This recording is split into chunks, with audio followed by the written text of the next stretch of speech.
when it counts down, because that way makes the video good for you. So that's what I'll do all the time. And when the class is over, it'll tell me that, and I'll quit at the exact moment, just so the video corresponds to what I taught that day. So this is complex analysis, graduate level version for students in the math PhD program. I know there's some people in here who are not in the math PhD program, but I need to warn you that this course is designed for students in the math PhD program, and it prepares them for the written qualifier exam on complex analysis. If you're an engineering student or computer science undergrad, there's a very good chance this course is not going to be to your liking, because we dwell on the theoretical aspects of complex analysis, and it's like the homework will be almost exclusively proof writing. Whereas if you took the engineering version of this class, Math 525, it would be much more computational, and it'd be much more focused on applications of complex analysis. We'll do some of that. Of course, I can't resist mentioning it because it's one of the beautiful things about the subject. But I won't be dwelling on it to the extent that they would in the engineering version. There's also an undergraduate version, Math 425, for math majors, senior math majors, which would very likely be a better choice for you if you're an undergraduate math major. Anyway, that's the big warning. And so if you're thinking that you can stay in here and tough it out, well, check it, see if you can for some 2 weeks, but then check in with me about how it's going, because there's definitely danger flags to watch out for. Did I say my name? I'm Steve Bell. I'm professor in the math department. I have an office at Math 750. There's my phone number. Everything about this course, homework, due dates, exam practice problems, etc., will be on the home page. That URL there is my home page, and to get to the Math 530 home page, it's a /MA530. And if you go to Brightspace, you'll find a link to the home page where I'm not going to have a bunch of stuff on Brightspace. The videos, the lectures, the notes, etc. will all be on this home page, which let me show you it. Here. That's what it looks like. I've got it put together pretty much the way I want it there. I think I'll have office hours Tuesday and Thursday, 2 to 3, and by appointment. And I'm going to have a Piazza page. You might have got an email from Piazza about joining. That's a good place to ask about homework any old time. I check it pretty regularly. I get emails when somebody posts a question there, so I'll be sure to see them. We have a grader who's an advanced math graduate student, Asini Kanpola. She is going to be grading the homework. She won't grade all the homework. I will have her grade 4 questions which I choose from each of the homework assignments. 5 points each per question for 20 total points. The textbook is a wonderful book. It's by Eli Stein, and a graduate student of his who sat in the class and helped him and took notes and stuff, Shakarchi. It's in the Princeton Lecture Series and second volume in the analysis group of 4 books. Anyway, I think it's a wonderful book, and I knew Eli Stein personally. In fact, I was a postdoc at Princeton, and he was one of my mentors. And my advisor was writing papers with him at the time, so I consider him my mathematical uncle in a lot of ways. He died a couple years ago. So there's the pages we'll cover in the book underneath there. By the end of the class, you ought to be careful you read all those pages. And you'll see the homework assignments are... There's a homework number 1 I've already posted.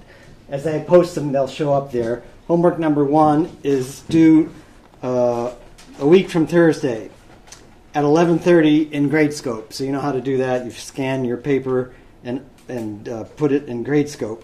There's links to the Gradescope and Piazza pages from Brightspace. Let's see, what does it look like? That's what it looks like. 7 questions. And some of them you'll find maybe are routine, and some you have to sit around and think about for quite a while. So make sure you get started on way early. Don't save them for the last day. That's a bad idea. Anyway, and the aftermath here is where I'll be posting the lecture notes after this will be posted, and there'll also be a link to the video, if that works. And so if you ever miss a class or have to miss a class, the video is almost as good as being here. You just can't ask questions. Any questions about anything before I launch into complex analysis? Yeah. Will it be weekly homeworks? Oh, roughly weekly. Sometimes around exams, I give you practice problems instead of homework. Sometimes the homework seems extra long, and I give you more than a week to do it. So it'll be sort of random. But 1 week or more. Shoot. There I wrote, homework is important to do. In fact, homework is the most important thing to do. And it's also important that you don't sort of use Google and Siri and everybody else to look up answers. It's to build your muscles and get you ready for taking an exam, etc. So it's important you sit down and do it carefully and think about it for the proper amount of time. It's okay to work together, but when you sit down and write down your answers, you ought to do it all by yourself. Yeah. How helpful is the other textbook I think this used to be a textbook. Oh, I tried that one year, and I didn't like it as well as Stein. Is it by Taylor? Yes. That's a nice book. I just don't like it as well as Stein. Okay. Did you buy it? That's unfortunate. I don't know what I can do about that, but yeah, sorry. I think it's more difficult than Stein. It's more focused from PDE and analysis. So, yeah, I prefer Stein. Maybe you can return it and get Stein. I got both of them. Oh, yeah, both of them. Gee. Maybe you can sell it. Let's see, what was I saying? Oh, yeah. Homework is going to be scaled to 100 points total. We'll have a written in-class midterm, the first exam, which will be 100 points. I'm looking at a date, but we can think about it and change it. It'll be in class, and I'm thinking maybe October 2nd in class. That's a Wednesday before October break. The second midterm, I'm going to have a second one usually because the second one was more computational, and by then we'll have done the residue theorem, and so I can have problems that are more computational on the second midterm. And I think I like to make the second one a take-home exam. And that'd be before Thanksgiving sometime.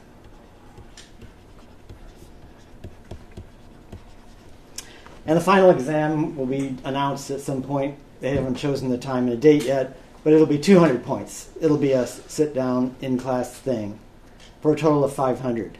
And your grade in the course will be based on your total homework points. Okay, questions about any of that stuff? Okay, 8 minutes. Now I can talk about complex analysis. So I think complex analysis is a wonderful subject. It's my favorite thing. I do research in it. I started out working in several complex variables, which is a wild and crazy subject. And lately I've been going back to my roots and doing things more in one complex variable. But I think it's a beautiful subject. It's sort of foundational for a lot of math. In fact, all of math, I would say. It's foundational for algebra and algebraic geometry. It's foundational for partial differential equations and analysis, and even differential geometry. The complex version of a manifold is very critical and has a lot to do with everything in differential geometry. So you'll find that that's why it's one of the important subjects on which a qualifier exam is based. It's also a beautiful subject. And you might have studied some real analysis and noticed that things get sort of pathological. You get weird, crazy functions that are What? Think of something terrible. Increasing but nowhere differentiable. Or I don't want to think about it. Terrible things can happen in real analysis. They don't happen in complex analysis. We're going to study functions that are complex differentiable, and as soon as something is complex differentiable, it's infinitely complex differentiable, and it's equal to its power series, which is a mind-blowing thing. And so the pathology doesn't occur. It's a sort of beautiful, clean subject that everybody loves, and I hope to impress that upon you as we go.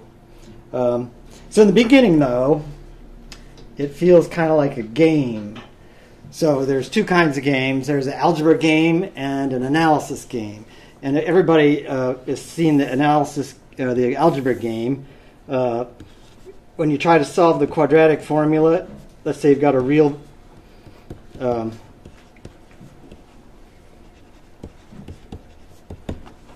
quadratic polynomial, ax squared plus bx plus c. Then you complete the square, and you can write that as a times x minus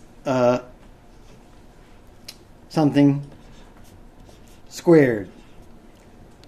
And if you set that equal to, let's see, let's put this here. Ax squared plus bx, you can complete the square and write that like that.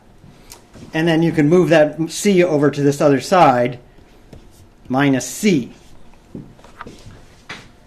So this thing is right here, you're completing the square, like you're going to teach in freshman calculus this week. And then you want to solve that for the root. And of course, if that thing is positive on the right, then you can take the square root. But if it's not, then you toss in something whose square is minus 1. Toss in I, such that I squared equals minus 1.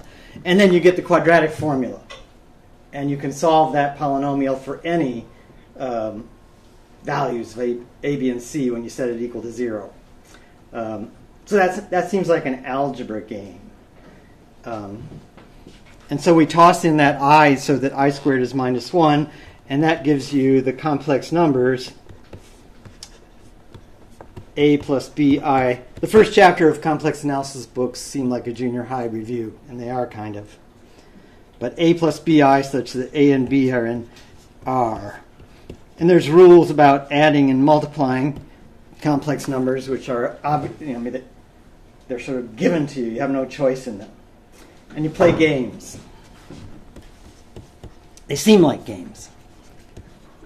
But the games get serious fast when you realize, oh my gosh, this stuff has important connections and applications. So in fact, by tossing in I, it's like we added one thing so that x squared plus 1 equals 0 has a root. And of course, everybody knows the fundamental theorem of algebra, which is the mind-blowing fact that a polynomial with real coefficients has a root in the complex plane. It might not have any real roots, but it definitely has a root in the complex plane. So tossing in that one number that makes x squared plus 1 have a root makes every real polynomial have a root. And that means they can be factored over the complex numbers.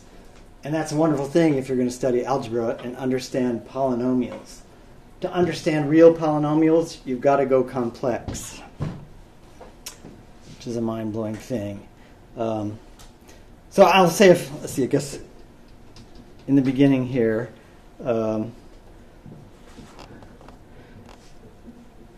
going to review a little bit about it, just so we are all on the same page. But how about various ways we describe the complex numbers? So here's a complex number z in the complex plane. It's x plus iy. And let's see, there's going to be various things associated with this z. This distance from the origin is going to be called the modulus of z.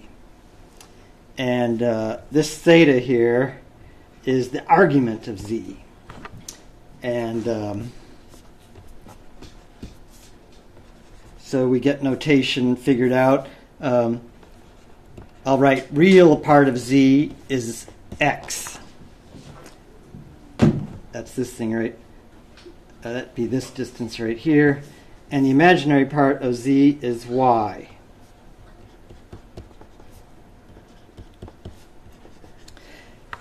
And I'm going to call that theta. I'm going to call it the principal argument of z. Okay. And the principal argument is so that minus pi is less than theta is less than or equal to pi. So something has to win along the negative real axis, and we let pi win there. That's sort of an arbitrary thing to do. And this thing is called the principal branch of the argument.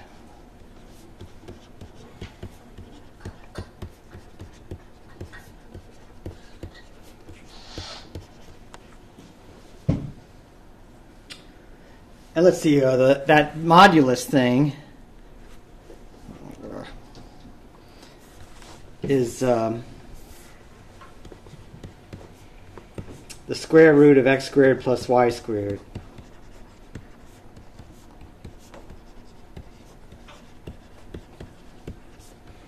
Since I'm not teaching real analysis here, I probably won't slip up and say absolute value.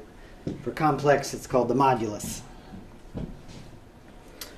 Oh, and I guess that's my capital A is the principal argument. I like to do something maybe that's not standard. Argument of z, for me, with a little a, is the set. So that's going to be the set of all theta. That I could make it go around 2 pi multiple times and still have a theta there that makes sense. So it's the theta such that, let's see, all the theta would be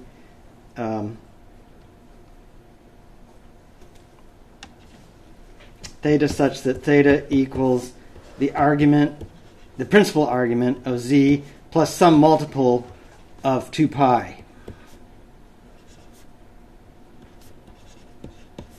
So that's a set. And some later in the semester, I'll write a script, argz. That's going to be a branch of the argument.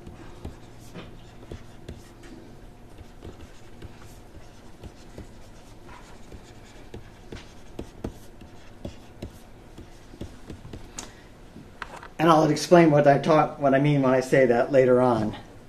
Questions about anything so far? Sometimes I say one thing, write something different, and think a third. So when I do something crazy like that, please point it out. A lot of people sit there, and then at the end of class, they tell me about it. That really makes me mad. I could have fixed it. Yeah. Well, if you learned probably in junior high about the polar form of a complex number.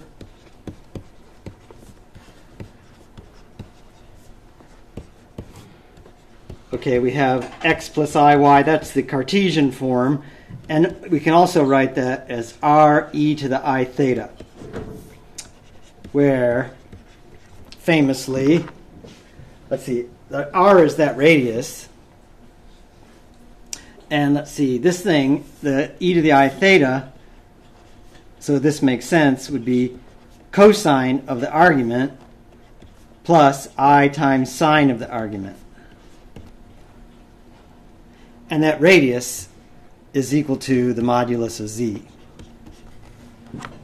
And the polar form of a complex number is very handy and useful. Okay, so far I've been playing an algebra game. The exciting thing about this course is we're going to play calculus games. We're going to think about, what does it mean if a complex function is complex differentiable? I write the difference quotient like I don't notice things are complex and ask about what that difference quotient means.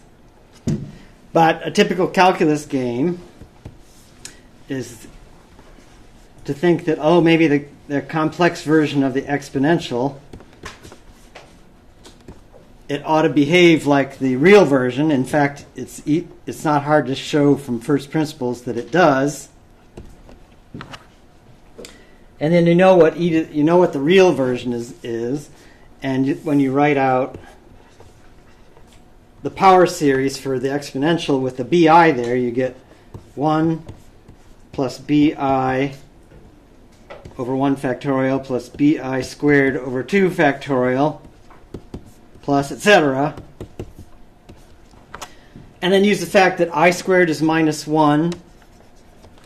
And let's see, then the next one would be bi cubed over 3 factorial. If I squared is minus 1, I cubed is minus I, etc. And if Euler was lucky, he got to sit down and do this for the first time. And when you do it, let's see, the real ones are going to be 1 minus, that second one is complex, so it'd be minus b squared over 2 factorial. Next one with the real would be b to the 4th over 4 factorial, etc. And then all the rest would have an I in front of it. So it would be complex. And let's see, the first one would be b. Next would be minus b cubed over 3 factorial plus b to the 5th over 5 factorial, etc. And of course, you recognize those as cosine and sine. And the most important function in all of math is the complex exponential. And that's exactly how Euler started thinking about it and defining it. So we're going to study the complex exponential from first principles. Today I'm just motivating, where it came from, how Euler dreamed it up. So today I'll make a definition. For a while I'll call this function e of x plus iy. And soon I'll stop doing that and call it e to the x plus iy. But that's going to be defined. This is what I'm going to define it to be e to the x cosine y plus I e to the x sine of y. And we'll study it. We'll go back and study it carefully later, but in the beginning here I'm going to define it that way to get the most mileage. Questions about anything so far? Okay. A famous formula you probably learned also in high school is de Moivre's formula, which is kind of a mind-blowing thing. Very useful in lots of spots. For example, your ODE class that you're going to be teaching soon.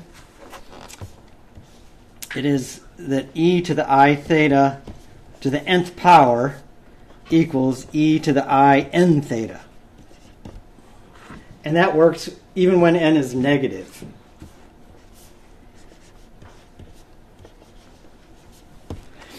And that's not a hard thing to prove by induction and trig identities. Okay, it's fun to do that. You look at trig identities and you say, oh yeah, it's not hard for positive n, and then you mess around and show if it's true for positive n, it's true for negative n. But a more interesting thing is, if I prove this de Moivre's formula using calculus of complex functions, then I could deduce all the trig identities without ever drawing a triangle. That's cool. And that's I'm going to do that eventually, but today, there it is. Could prove it with trig identities if I had to. Does it work for all real numbers? No, n. That means We're going to have to think about what the heck we mean when if we put a complex number there. I defined e to the I theta above as cosine theta plus I sine theta. So that's what would go in there. But we're going to think more carefully about it when we're going to put complex numbers in there. And complex roots and things are pretty interesting. Like 2 to the I. Or I to the I. There's a mind-blowing number, which I'll tell you about. Let's see. Here's a wonderful thing about de Moivre's formula.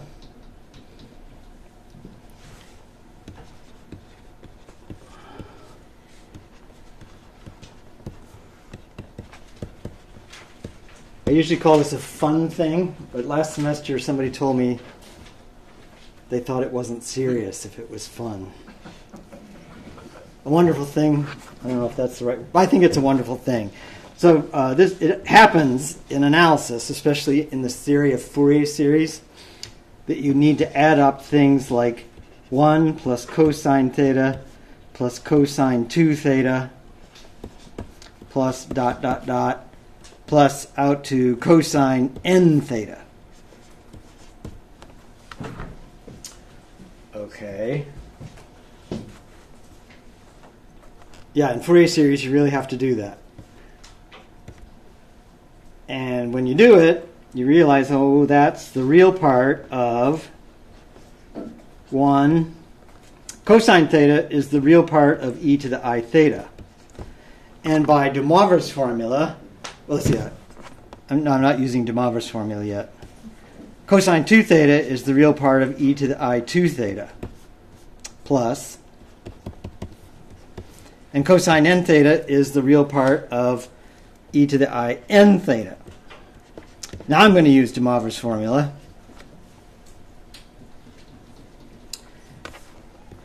And see that that's the real part of 1 plus e to the I theta. I didn't use it yet, but now I'm going to use it. E to the I 2 theta is e to the I theta squared. And e to the I n theta is e to the I theta to the n. And now the aha moment is that's a geometric series. And the formula you learned in freshman calculus about how to sum a geometric series, that would be the real part of, let's see, 1 minus, this is the r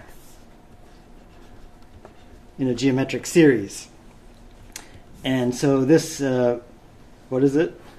1 minus r to the n plus 1 over 1 minus r. That's a very simple formula to get. You multiply both sides of the sum by 1 minus r, and whammo, it collapses and you get that formula. And that now, when you write that out, you could just play around with complex numbers, and you would have, this is the real part of 1 minus cosine n theta, or n plus 1 theta, plus I sine n plus 1 theta over 1 minus cosine theta plus I sine theta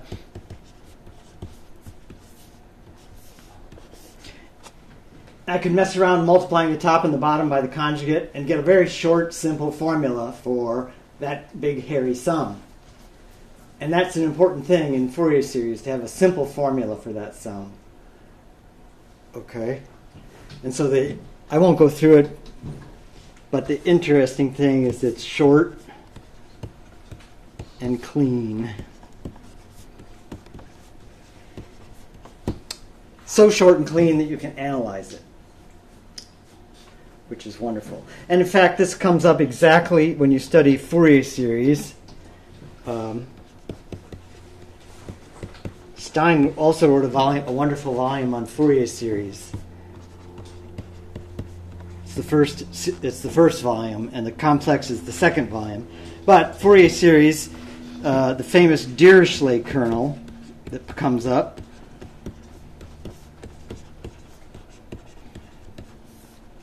That's the sum as n goes from minus capital N to plus capital N of e to the I n theta, including n equals 0. And the famous formula is that that's equal to, when you do this game, you have to do it on both ends. Let's see, so we'd have, I'll pull the 1 out by itself. That's the n equals 0 case.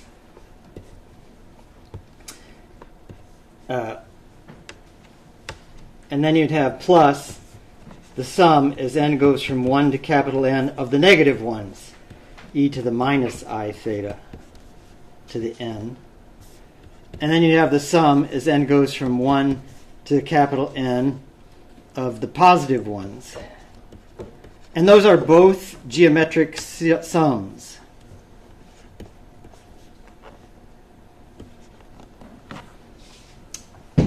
And you do that you do that formula above.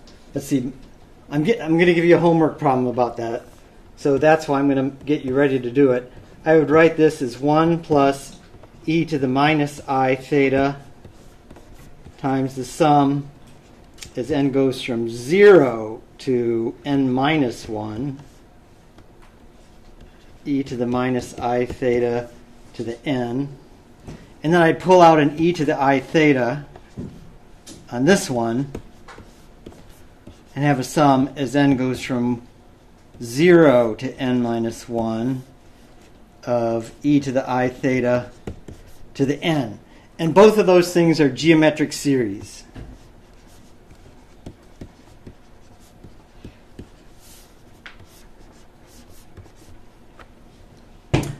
And you can write down a very simple formula, and then you play around with it. Who did? Oh, Dirichlet did this. By the way, Dirichlet is in my family tree. My thesis advisor, about 12 times, I think. So this stuff is in my blood, I think. Yeah, so you play games and you get a simple... This amazing thing happens when you combine those formulas and look at them carefully. They collapse down into sine n plus a half theta over sine theta over 2. That's the famous Dirichlet kernel. And that is a very important function. If you understand that function, you understand Fourier series. And it has wonderful properties that are fun to play around with. Questions about anything?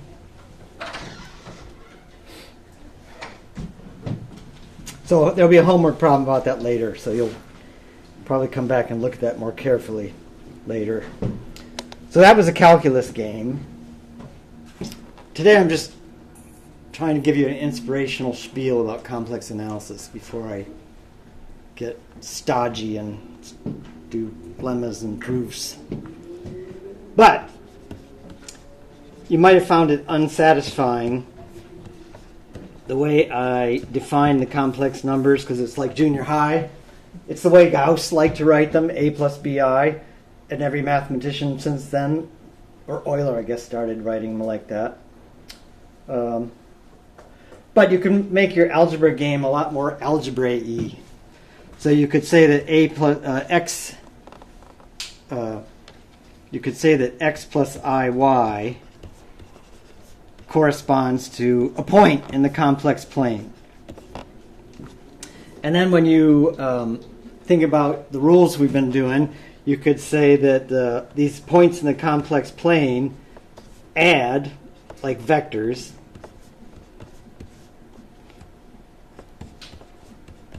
so that's the obvious thing. They add like force vectors.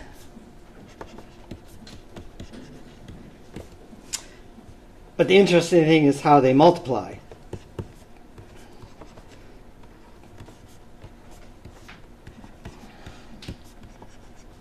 Let's see, here's what I'm I'm tending to do stupid things again. Okay, and the multiplication would be x1, x2 minus y1, y2, and x1, y2 plus x1, y2 plus x2, y1. Okay, and you'd realize, oh, that's exactly how complex numbers behave. And so you're turning the R2 into a number something. And first one says it's a group. It's going to turn out to be a field, of course, in the end. And you could say that 0 corresponds to the 0, 0, 1. And 1 corresponds to the 1, 0. And I corresponds to the 0, 1. And you get that the complex numbers correspond to R2, and it's a field.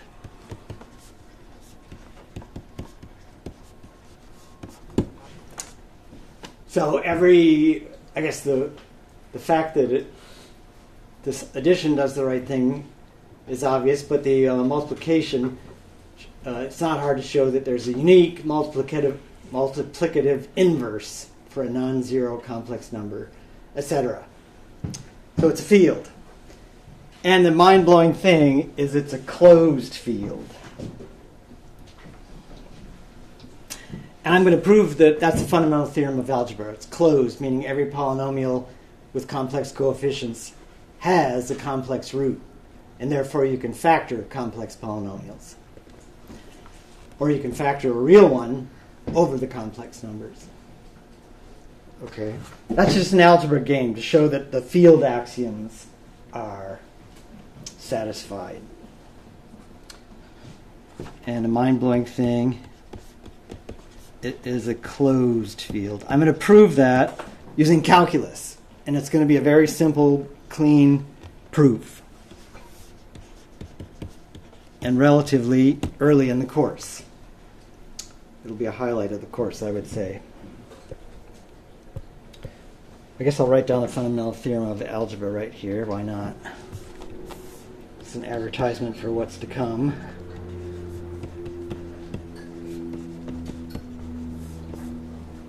A polynomial with complex coefficients, p of z equals a n z to the n plus etc. a1z plus a naught of degree n equal to bigger than or equal to 1.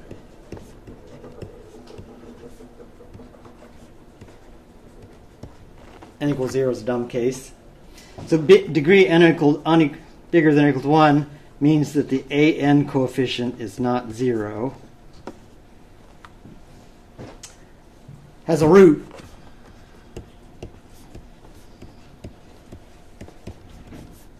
R in the complex numbers.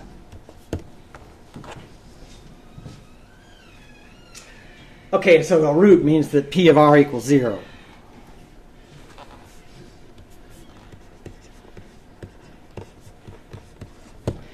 And the Euclidean algorithm means that, that's an algebra game. A corollary of the fundamental theorem, use the Euclidean algorithm to show that because of that, you can factor the polynomial. P of z, the an leading coefficient could be factored out, but then what you have left would be a product. You can factor out the roots one by one, and so you get z minus the Rn. And you can do that a total of capital N times. And when you do that, you realize, oh, some of those R's might repeat. You might get the same Rn more than once.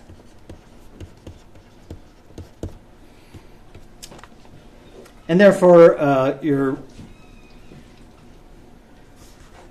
your polynomial can be written as an times the product of, let's do k equals 1 to m of z minus root k to the mk, multiplicity. The multiplicity is how many times those roots get repeated. And of course, the sum of the multiplicities would be total n.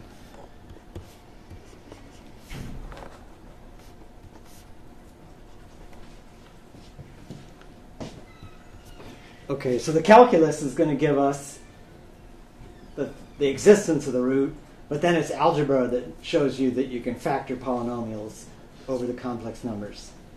And if you can do that, you understand them pretty well.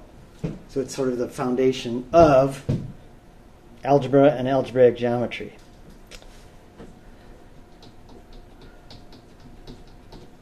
Another important game in algebra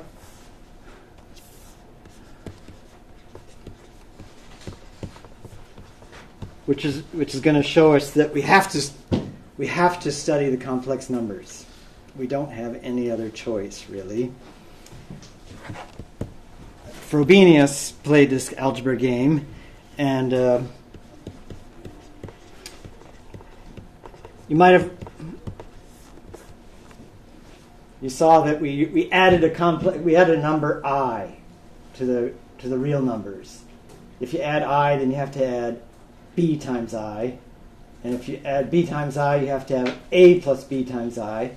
But then when you take the powers of those things and using the fact that I to various powers is plus or minus 1 or plus or minus I, you realize you get all the numbers with a plus bi. And you don't have to add I cubed because it's minus I, etc. Okay, so I got the complex numbers by adding something to the real numbers. And Frobenius' theorem is that,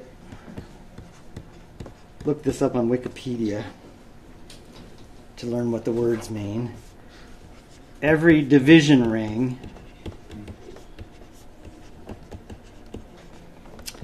gotten as a finite extension. So that was a finite extension. I added a thing that was a root of a complex polynomial and made a division ring out of it.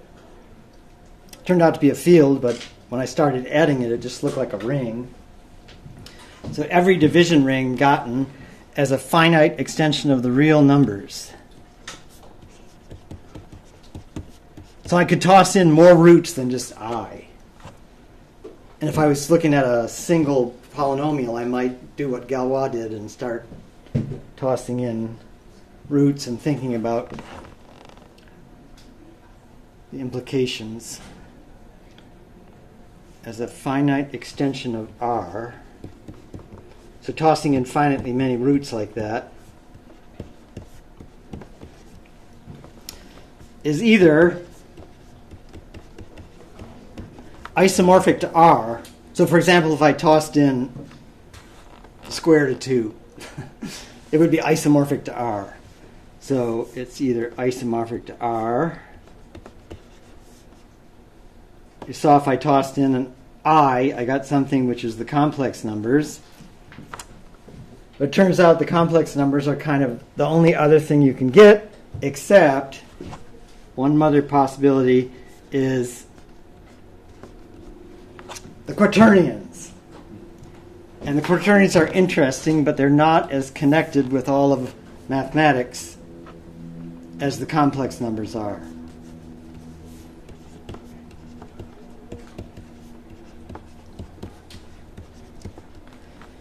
So anyway, this game, it's a very old and famous theorem, shows you that, okay, you're stuck with the complex numbers. They're important and they're natural. And there's lots of different ways to get them.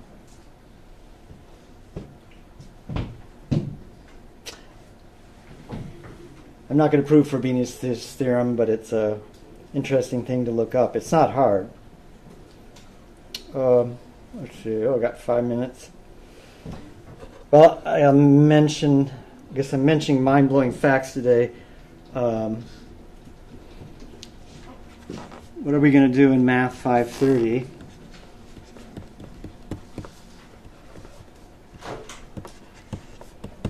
We're going to study functions. Let's see. So here's the complex plane. We're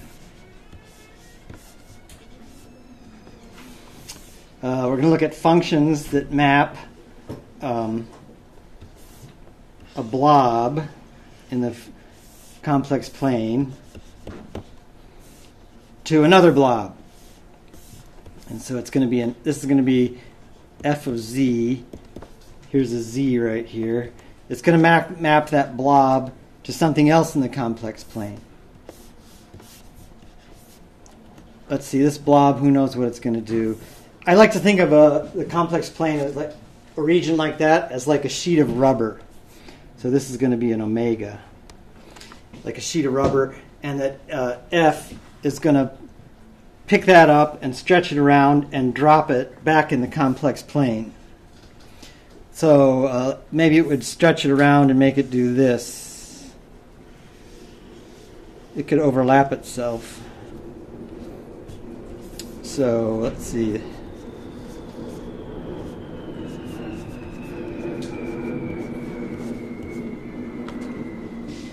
So it's like a sheet of rubber, and that Z would get mapped to a W over here. Okay, so we're thinking of functions that map the complex plane to the complex plane. And I like to think of them as taking a sheet of rubber, stretching it around, and plopping it back down, like that.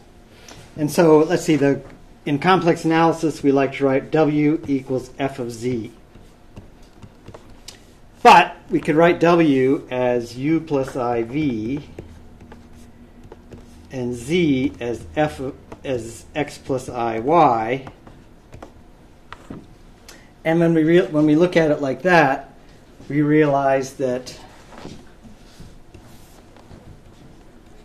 let's see, so that F of X plus Y, IY, is a complex number U plus IV. That means the U depends on the X and the Y, and the V depends on the X and the Y. And so you realize, aha, complex functions of the type we're going to study are very equivalent to functions from R2 to R2. And so we think of C as being basically the same as R2.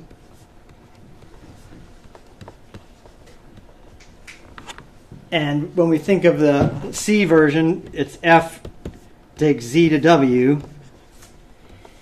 And when we think of the R2 version, you could say that XY gets mapped to U of XY, comma, V of XY. And at various times, we'll go back and forth between looking at it as an R2 thing and thinking more in terms of complex numbers. Especially when we do the Cauchy-Riemann equations in the next couple days. So the thing we're going to study in Math 530 are functions of this type which are complex differentiable. So the complex difference quotient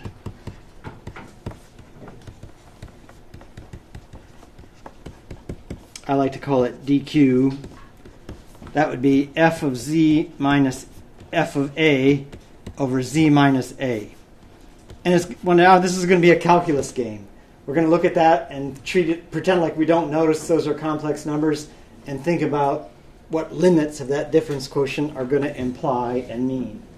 In the beginning, it looks like a game, but it very quickly gets serious because things start to fall out which are mind-blowing and beautiful. So Math 530 is going to be talking about complex differentiable.